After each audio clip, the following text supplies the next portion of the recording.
Hello dear friends, मैं doctor कांचन गुरुकर। मैं एक आईवीएफ कंसल्टेंट हूँ और मैं पिछले 10 वर्ष से पुणे में कार्यरत हूँ। आप सभी को नवरात्रि की बहुत बहुत शुभकामनाएं। हर स्त्री में बसती एक नारी शक्ति को मेरा प्रणाम। आज हम एक बहुत ही इम्पोर्टेंट विषय के बारे में बात करने वाले हैं। भले ही विषय बहुत ही सेंसिटिव है, पर बात करना इसके बारे में उतना ही ज़रूरी है। आज हम जानने वाले हैं मेनोरेजिया, मतलब कि आपके पीरियड्स में होने वाले एक्सेसिव ब्लीडिंग के बारे में। इस वीडियो में हम जानेंगे कि एक्सेसिव ब्लीडिंग कब बोलते हैं, मेनोरेजिया हम कब कह सकते हैं कि हाँ हमें ज़्यादा ब्लीडिंग हो रही है पीरियड्स में। मेंस्ट्रुअल ब्लीडिंग जिसको हम कहते हैं हैवी मेंस्ट्रुअल ब्लीडिंग, और ये इसके कारण क्या हो सकते हैं, लक्षण क्या हो सकते हैं, इसे कैसे हम ट्रीट कर सकते हैं। पहले तो हैवी मेंस्ट्रुअल ब्लीडिंग एक बहुत ही कॉमन जो है हम बोल सकते हैं कि प्रॉब्लम है, जो कि कोई भी एज के, मतलब एडोलेसेंट गर्ल, मतलब जो प्यूबर्टी, जिनको अभी पीरियड स्टार्ट हुए हैं, उन लड़कियों से लेके तो जिनके अभी पीरियड्स बंद होने वाले हैं, उनमें इन सारी ही वयोगट की जो महिलाएं हैं उन सभी में ये प्रॉब्लम पाया जा सकता है। अब कब हम इसे बोलेंगे कि ज़्यादा पीरियड्स है, ये हम पहले जानते हैं। तो नॉर्मली जो मेंस्ट्रुअल आपका साइकिल होता है वो जनरली 28 डेज़ का होता है, 25 to 28 डेज़ का रह सकता है, और इसमें जनरली 2 to 7 डेज़ तक पीरियड्स जो है वो जा सकते हैं। अब जब ये पीरियड्स जो है वो 7 डेज़ से अगर ज़्यादा जाते हैं तो हम उसे हैवी ब्लीडिंग कह सकते हैं। अगर हम इसमें बोलते हैं कि ब्लड फ्लो जो है वो हम कहते हैं कि 5 ml to 80 ml तक जो है वो नॉर्मल ब्लड फ्लो होता है, मतलब इतना अगर ml अगर ब्लड फ्लो होता है तो नॉर्मल ब्लड फ्लो हम इसे कहते हैं।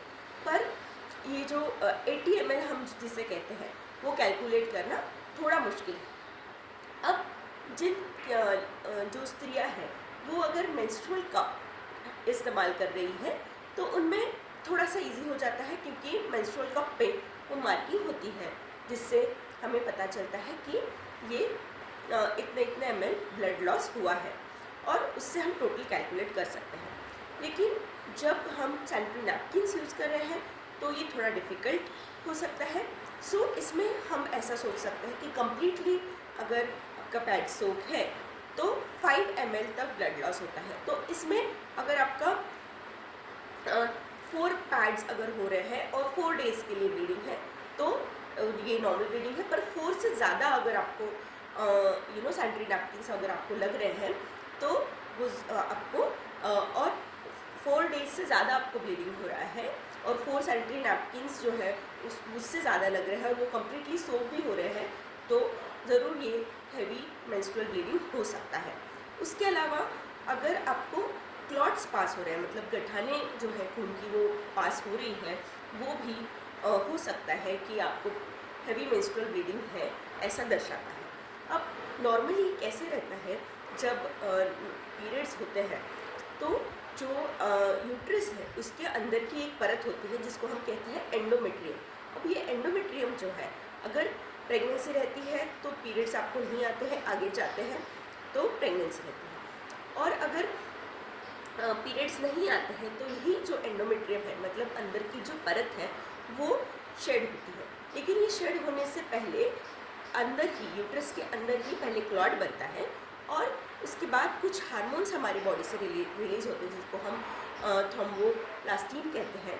ये हार्मोन्स जो है वो ये क्लॉट को जो है वो फिर से रक्त में चेंज करके और फिर ब्लीडिंग होती है। जब ज़्यादा ही ब्लीडिंग हो रही है तो ये क्लॉट्स को पतला करने को हमारे शरीर को टाइम नहीं मिल रहा है और ये क्लॉट्स ही डायरेक्टली पास हो रहे हैं। तो ये कारण रहता है कि जब आपको ज़्यादा ही ब्लीडिंग हो रही है तब क्लॉट्स भी पास हो।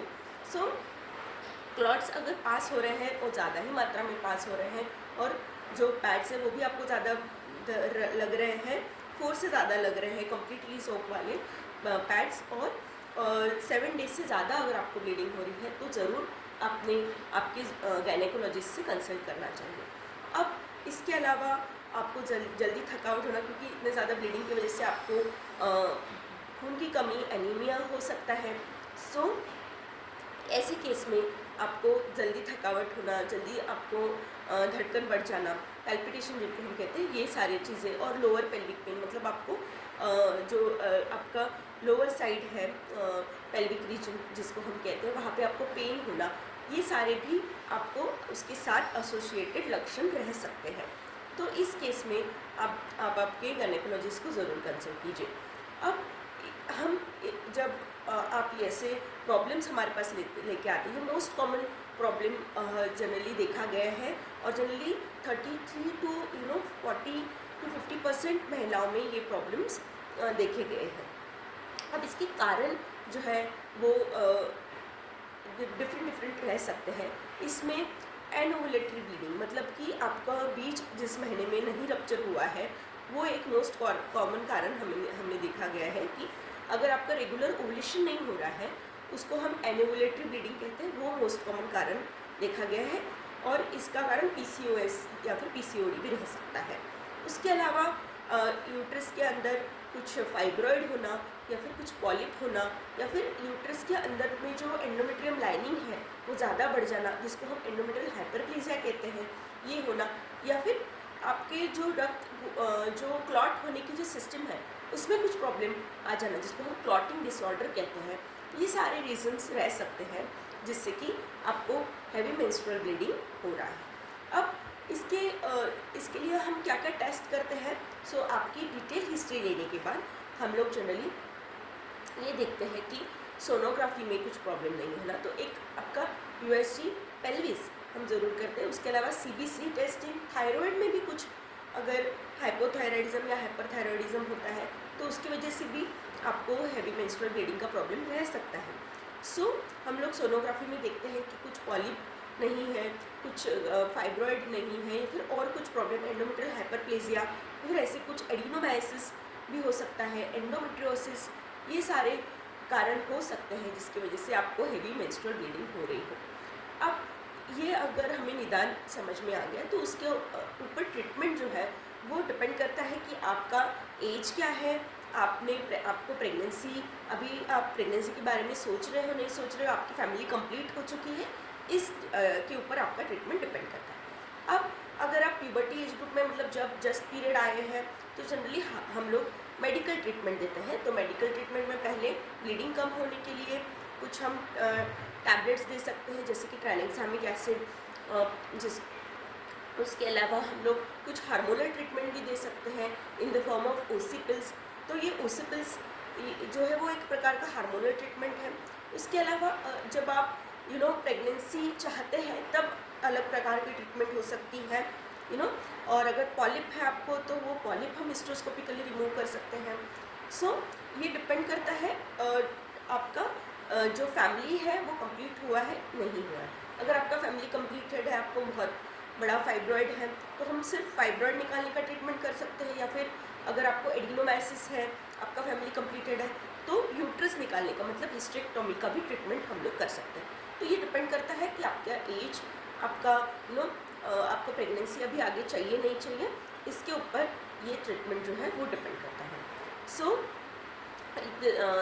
इस वीडियो में हमने डिटेल में जाना कि हैवी मेंस्ट्रुअल ब्लीडिंग या फिर पीरियड्स में ज़्यादा रक्तस्राव होने के कारण क्या रह सकते हैं, हम कैसे पहचानें कि ज़्यादा रक्तस्राव हमें हो रहा है नहीं हो रहा है, और उसे कैसे इन्वेस्टिगेट किया जाता है, किस प्रकार से हम आगे जांच करते हैं, और उसकी इलाज जो है वो कैसे कैसे रह सकते हैं। सो आई होप ये वीडियो आपको इन्फॉर्मेटिव लगा हो।